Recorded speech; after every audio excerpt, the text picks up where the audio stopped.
نہ خدا ہی ملا نہ وصال صنم۔ بسم اللہ الرحمن الرحیم۔ مصر میں ایک شخص مسجد کے برابر رہتا تھا، پابندی سے اذان دیتا تھا اور جماعت میں شرکت کرتا تھا۔ چہرے پر عبادت اور اطاعت کی رونق بھی تھی۔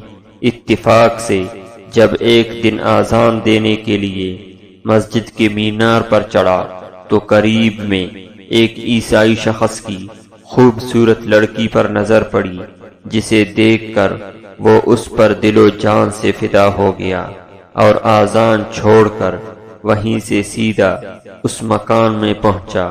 لڑکی نے اسے دیکھ کر پوچھا کہ کیا بات ہے، میرے گھر میں کیوں آیا ہے؟ اس نے جواب دیا، میں تجھے اپنا بنانے آیا ہوں، اسی لیے کہ تیرے حسن اور جمال نے میری عقل کو مائف کر دیا ہے۔ لڑکی نے جواب دیا، میں کوئی تہمت والا کام نہیں کرنا چاہتی ہوں۔ تو اس نے پیشکش کی کہ میں تجھ سے نکاح کروں گا۔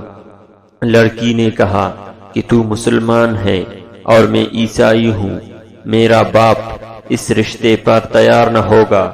اس شخص نے کہا کہ میں خود عیسائی بننا چاہتا ہوں۔ چنانچہ اس نے محض اس لڑکی سے نکاح کی خاطر عیسائی مذہب قبول کر لیا۔ نعوذ باللہ من ذالک۔